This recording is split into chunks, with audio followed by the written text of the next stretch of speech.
நாட்டின் 18வது மக்களவைத் தேர்தலுக்கான அட்டவணையும் 4 மாநில சட்டசபை தேர்தலுக்கான அட்டவணையும் வெளியிட்டது இந்திய தேர்தல் ஆணையம். அதன்படி 2024ஆம் ஆண்டுக்கான மக்களவைத் தேர்தல் ஏப்ரல் 19ஆம் தேதி தொடங்குகிறது. வாக்கு எண்ணிக்கையானது ஜூன் 4ஆம் தேதி நடைபெறும் என்றும் அறிவிக்கப்பட்டுள்ளது. இதனையொட்டி தமிழகம் உட்பட இந்தியா முழுவதும் தேர்தல் நடத்தை விதிமுறைகள் அமலுக்கு வந்தன. ஜூன் 16ஆம் தேதியோடு தற்போது செயல்பட்டு வரும் நாடாளுமன்றத்தின் பதவிக்காலம் முடிவுக்கு வருகிறது.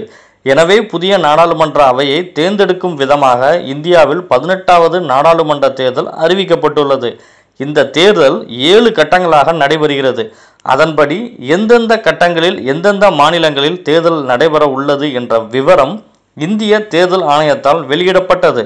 இந்தியாவில் 7 கட்டங்களாக நாடாளுமன்ற தேர்தலை நடத்த திட்டமிடப்பட்டது. அதன்படி முதற்கட்டத்திலேயே தமிழ்நாட்டில் உள்ள 39 நாடாளுமன்ற தொகுதிகளுக்கும் தேர்தல் நடைபெற உள்ளது.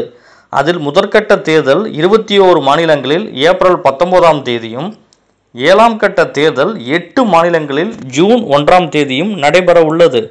வாக்குகள் ஜூன் 4ஆம் தேதி எண்ணப்பட்டு அன்றே தேர்தல் முடிவுகள் வெளியிடப்படும் என இந்திய தேர்தல் ஆணையம் அறிவித்துள்ளது. தமிழகம், புதுச்சேரியில் 40 தொகுதிகளிலும் மார்ச் 20ஆம் தேதி வேட்புமனு தாக்கலானது தொடங்கியது. மார்ச் 25ஆன இன்று திமுக, அதிமுக, தேமுதிக உட்பட அனைத்து அரசியல் கட்சிகளை சார்ந்தவர்கள் பல்வேறு மாவட்டங்களில் தங்களுடைய வேட்புமனுக்களை தாக்கல் செய்தனர். குறிப்பாக கிருஷ்ணகிரி தொகுதியில் தேசிய சமூக நீதி கட்சியினுடைய நிறுவன தலைவராக இருக்கக்கூடிய டாக்டர் வெங்கடேஷ்குமார் அவர்கள் இன்று தனது வேட்புமனுவை கிருஷ்ணகிரி மாவட்ட ஆட்சியர் அலுவலகத்தில் இன்று தாக்கல் செய்தார். வருகின்ற 27ஆம் தேதி வரை வேட்புமனு தாக்கலானது நடைபெறுகிறது. 28இல் வேட்புமனுக்கள் பரிசீலிக்கப்படும். மார்ச் 30 மாலை 3 மணி வரை திரும்ப பெற அவகாசம் உள்ளது. அன்று மாலையிலே இறுதி வேட்பாளர் பட்டியலும் வெளியிடப்படும்.